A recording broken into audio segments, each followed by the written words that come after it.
Good morning. Thank you all for being here. My name is Amber Hartley. I'm the Chief Strategy Officer at BurstIQ. And we're going to talk a little bit about data and specifically some of the challenges that we see with healthcare data. This is my background. My bread and butter comes from this world of managing healthcare data and all the challenges related to it. Spent a lot of time at a large, one of the big 5 health systems in the US, managing their innovation center, and you see a lot of problems with how data is managed and the really big inability to extract value from that data.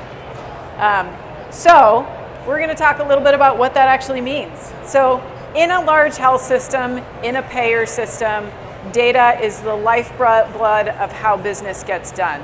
And yet, most of that data lives in sometimes hundreds of little silos across the organization, where you have all the different vendor systems, you have partners, you have patient data, and essentially, especially in this new era where we have lots more consumer data being applied and brought together with EMR clinical data, those challenges are becoming much, much more acute. So increasingly what we see is this mess of data chaos, data living everywhere, inability to use that data effectively, unify that data, and all of the challenges that come with that. Cost increases because we don't have the ability to holistically see what our systems are doing and how all of the different parts of the organization are functioning together. The inability to really take advantage of some of these new intelligence capabilities like Gen AI, that really requires having data that is unified, well-structured, high quality in order to take advantage of those and really maximize your ability to use intelligence. So what does that mean for us? How do we get a handle on all of that? BurstIQ has a product called LifeGraph, and LifeGraph is an advanced data management platform that is specifically structured to manage data chaos, pull data into unified knowledge graphs about people, places, things, and then make that data structured for AI and intelligence systems. So we embed trust and context and meaning directly within data assets so that you can get more meaning and value out of that data. So when we work with partners and we see how partners need to actually use their data, we are working specifically with data chaos. So our customers are large data ecosystems. They manage many, many different vendors, sometimes hundreds of different applications and systems and partners, internal, external, and even patients, individual patient data and how you manage consent from those patients. If I'm pulling in consumer data, I am all of a sudden subject to GDPR and CCPA and all of these other consumer privacy laws where I have to be able to manage not just aggregate organization level access, but how is this person going to grant me, my organization, access to their data, and how am I going to manage it if they tell me they don't want me to have their data anymore? How do I manage that? So how do I conquer data chaos when I'm managing these large data ecosystems and multi-sided marketplaces? What you do is you unify that data across all of these different systems and applications and vendors. You start to build in trust directly within that data, manage ownership of that data. Who has the right to see this data and under what circumstances are they allowed to see it? How do you master that data? How do you make sure that all of these different versions of your data that are sitting in all these different places are actually consistent with each other? How do you make sure that the same definition over here is consistent with this definition over here and that they can talk to each other and that they're speaking the same language, data language? How do you ensure privacy and security and auditability within that data? So you know exactly all of your different vendor systems and their trading data. You know where data is going. You know that if you need to do a revocation of consent from a patient, you know exactly where to go to effect that revocation and how to do it. And then lastly, how do you use all of that to enhance the business processes that your business relies on? How do you start to manage costs in the organization because you can see how all of these different systems are interacting with each other.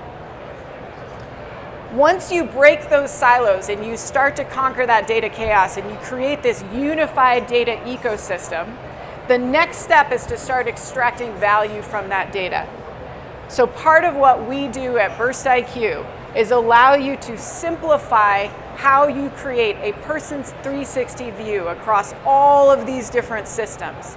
So if I have claims data over here and I have personal demographic information over here and I have IoT devices that are supplying consumer behavior or tracking or location information that I need for remote patient monitoring, I can build that into a customer 360 view that is trustworthy, compliant, well-regulated, and I can start to see through a knowledge graph how all of these people and places and things relate to each other. So the easiest way I like to think about this is, how do you create the network of Kevin Bacons? How everything in your system is related to everything else in your system. How people relate to providers and processes and workforce. All of those things have relationships. And your AI systems, your automation processes, and your workflows rely on knowing what those relationships are and being able to make automated decisions based on those relationships. And when relationships change, how do your workflows adapt to that in real time so you don't have to go in and manually understand retrospectively what's happening in your system? You can be proactive, you can be aggressive about how you optimize your systems and your processes. And then lastly, how do we use all of that intelligence to start changing our business and changing the world around us and changing the outcome for patients? Fundamentally, that's what all of our businesses are trying to accomplish, right? So this is where you really are starting to build smarter solutions. You're really taking advantage of all that machine learning and AI systems have to offer in terms of optimization and workflows. All of that really comes in here. And how do you start to take that and build new products and build them more quickly and build more valuable products that offer greater value to your customers? That's fundamentally the power of what Life Graph and knowledge graphs can do. So what does that actually look like? So Life Graph is, as I said, a knowledge graph, usually of a person, but it can be of a thing, it can be a device, a hardware, a phone, it can be a facility, an organization, and it can be all of those things together. But fundamentally, when you pull that together, Life Graph turns data into intelligent, contextualized, trustworthy data, where all of the compliance and ownership and governance and auditability is built directly into the data assets themselves. You don't need this mishmash of systems that apply consent in one way and interoperability in another way and auditability through these third-party tack-on systems. All of it is integrated directly within your data system itself.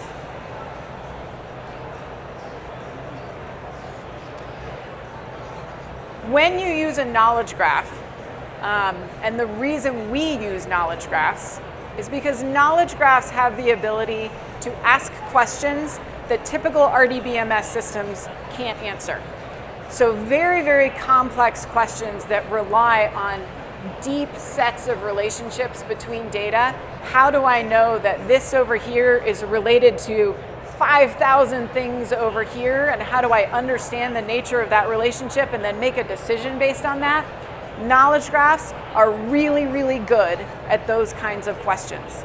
RDBMS systems, when you start to ask very, very complex, open-ended questions, they start to break down, they start to move slow, and eventually they just can't handle it. Graphs are tailor-made for asking those types of questions. The most fun example I can give of how a graph functionally works in terms of how you ask it really complex questions is Google Maps. Google Maps is a graph. And when I go on Google Maps, I don't have to tell it what my map of the world is. It knows what the map of the world is. All I have to tell it is, I want you to find me the nearest place that has Starbucks in the name. And it will find it, and it will tell me the shortest way to get there. If you were in a typical database, you would have to tell the system, here is every possible route that I could take to every possible Starbucks in my universe. Now map out all of those things and show me which one is the shortest possible. In a graph, it's very simple. I'm here, take me to Starbucks. So what does that mean in terms of customer data? It means that you understand how your providers and your patients and your facilities and all of the different vendors that you work with relate to each other. 360-degree view of your entire ecosystem. Management of who owns and controls and is allowed to see all of that data and under what circumstances. So managing the governance of that from individual consent through organizational, through consortiums, and even global governance of data. How I start to ask questions and apply intelligence to that data. All of that is really built into the fabric of what a LifeGraph data ecosystem does. So I want to talk a little bit about governance, because governance is one of the really key critical factors in how you actually manage a large-scale data ecosystem. So if you're a large payer or a large provider, or you're a consortium of multiple health systems that are all trying to collaborate, or you're a health information exchange, these are sort of classic data ecosystem structures. If you are managing those types of systems, data governance is essential. It is one of the pillars of how you set up the organizational infrastructure for a data ecosystem. And these are really the 7 pillars of the elements of how you manage data governance.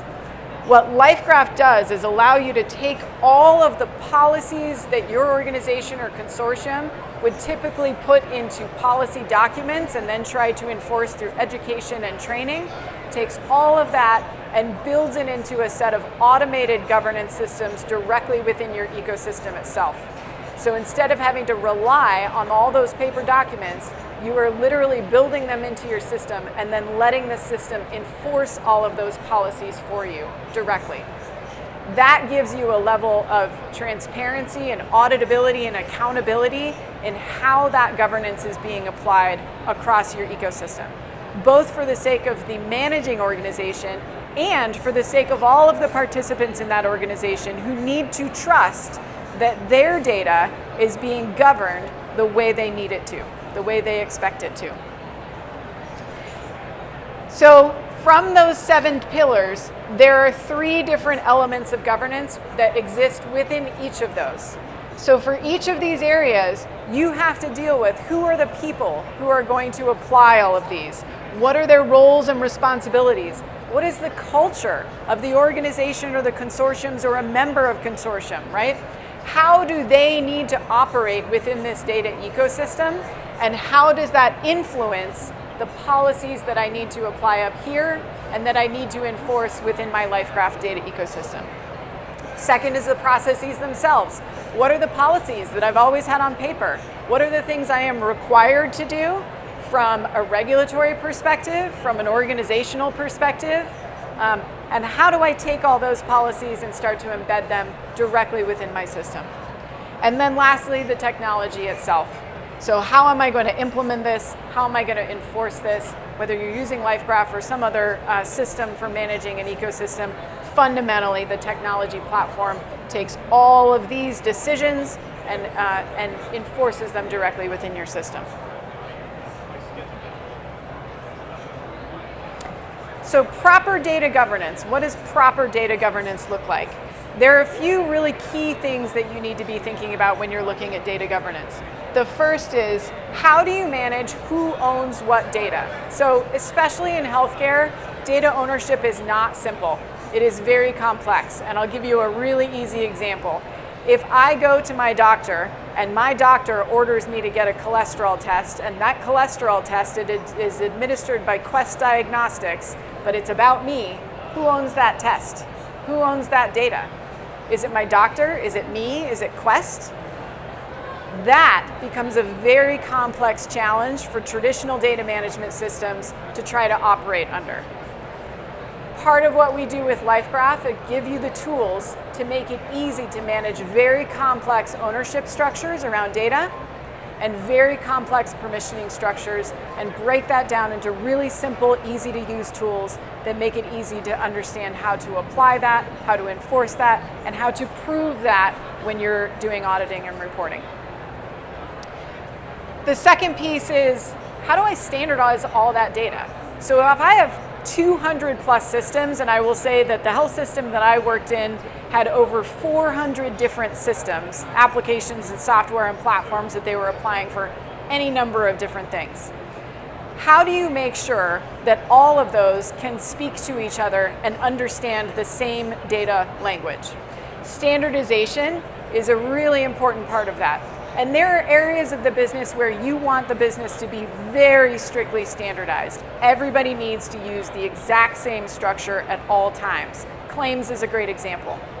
So part of what we do is provide the tools that allow you to say, if this is inconsistent with this, we're going to do transforms, we're going to apply all these processes automatically as data is being transacted, so that I don't have to manually go through ETL processes. It all happens automatically during the transaction as data is going from one place to another place. Simplifying that apples to apples and allowing you to create a common mastered source of truth within your LifeGraph data ecosystem, so that all your downstream data consumers are seeing the same data and it's all mastered and high quality. So how do you collaborate, and how do you identify data quality issues? How do you resolve data quality issues on in-flight data? All of those are decisions that you have to make as part of mastering and managing data quality in your system, and it's a really critical part of setting up and managing a data ecosystem. And why do we do all of that? All of that pulls together to create a data ecosystem that is both understandable by humans, understanding the relationships between all of your data, and understandable and more usable for machine systems like machine learning and AI systems. That's why we do what we do, because you have lots of data. That data needs to come together and be traded and consumed in a very complex data ecosystem, and it needs to be structured in a way that AI and people can understand it. So a few of our customers, I'll just talk a little bit about some of the use cases and how some of our partners are using LifeGraph. So I'll start out with Colorado. This is the Department of Healthcare Policy and Financing, is Colorado Medicaid. They are using LifeGraph to build a secure data ecosystem for all of their payer data that comes through their Medicaid office. We have other Medicaid agencies that are following their model and using LifeGraph to go from these spaghetti network systems into a true hub and spoke system where they have control and visibility and mastering of all of their Medicaid data.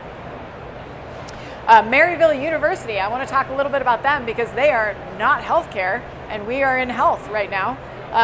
Maryville University is doing something very similar. So in the EdTech space, data is managed by a regulation called FERPA, which is very similar to HIPAA. It's a little less restrictive than HIPAA. So the architecture and the needs and the governance requirements in EdTech are very, very similar to healthcare.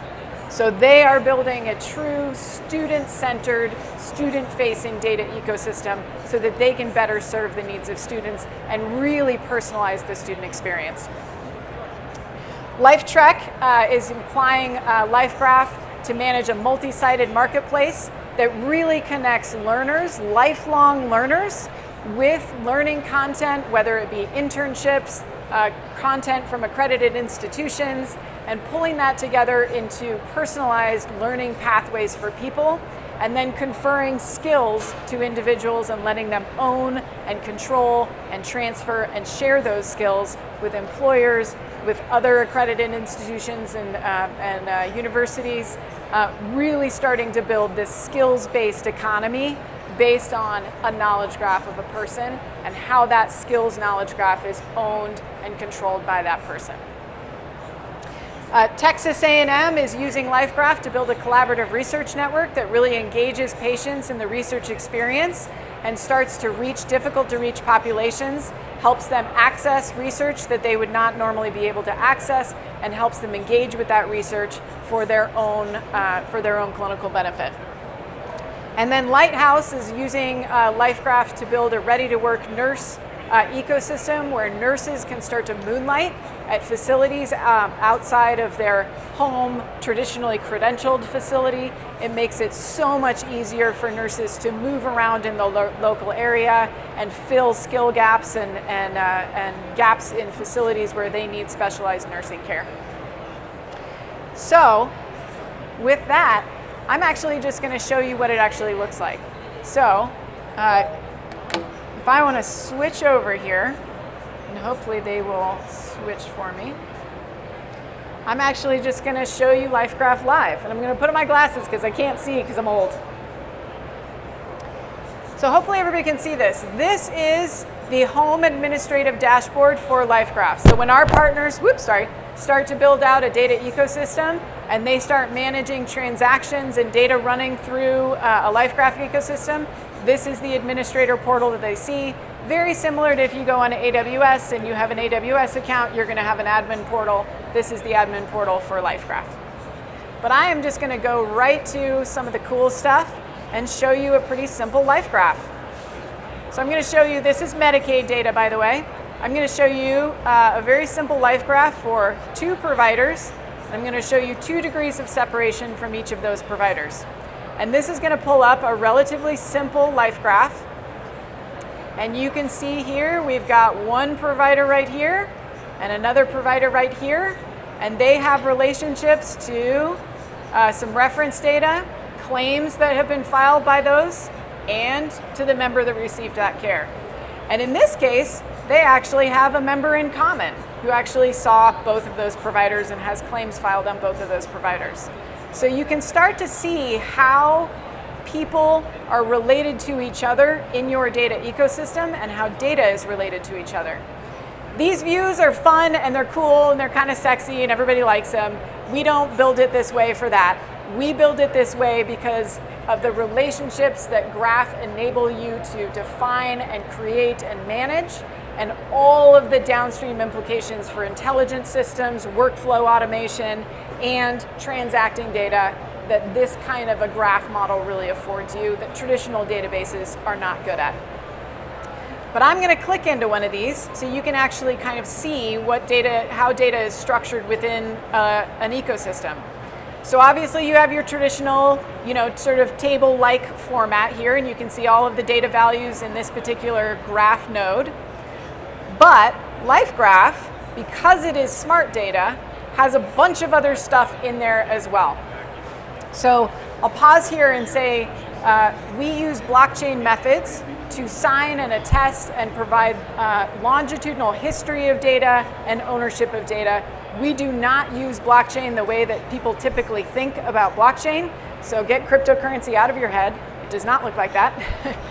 But we use a lot of those methods to be able to confer ownership and permissioning and attestability and auditability directly within data assets themselves. So that no matter how they move around a complex ecosystem, all of those ownership and rights are preserved. So this is the data that shows you what that actually looks like in functional form. No human cares about all of these long numbers and strings. Machine processes care a lot. So this data is really used for machine processes that are looking at this data and understanding what can my system use this data for. In this case, this is an original piece of data. It's a create, but if there was a historical version of this data and this data had been updated, you would see update and you would see a history of this piece of data from the beginning of time. So Amber Hartley got married, changed her name. All of those things are captured within your data ecosystem anytime a piece of data changes. And you can see here, in this case, you can see the owner. You can have single owner, multiple owners. There's lots of different ways that you can set up ownership to account for the complexity of healthcare data ownership. There are active metadata fields that can be used to assign additional context or meaning into data so that consumers of that data understand how they can use it. And this one doesn't have one, but you can confer verifications directly within data. The most common use of applying a verification within data is an identity verification or a provider verification. So this provider data may have a credential verification. Amber Hartley may have a verification from Clear or ID.me. You can embed those verifications directly with your data assets so that as that data is moving around your ecosystem, the consumers of that data not only see Amber Hartley, but they can see that Amber Hartley truly is Amber Hartley and that she was validated by an authoritative source on this date at this time, re-verified if necessary. All of that is designed to engender trust directly within the data itself so that consumers understand what they're looking at and they know how they can use it. I won't spend too much time talking about data modeling, but part of what LifeGraph does is allow you to build out the standardization and structures of how data in your ecosystem needs to be enforced in terms of data quality and data standards. So we use data dictionaries. If you're familiar with NoSQL type systems, data dictionaries are very familiar to you.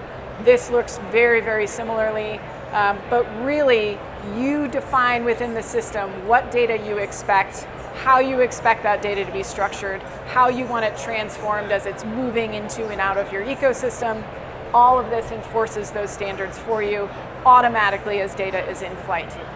If you want to add a new type of data to your ecosystem, or you're onboarding a new vendor and you're bringing in like social determinants data, you don't have to restructure your data model. You don't have to redeploy your data. All you are doing is adding a data dictionary, and now it understands that data and it can support it. So very flexible, very modular, designed for systems where there are constantly vendors and new data types coming in and onboarding and offboarding. Specifically designed for that level of flexibility. Same thing with edges. Edges work the same way.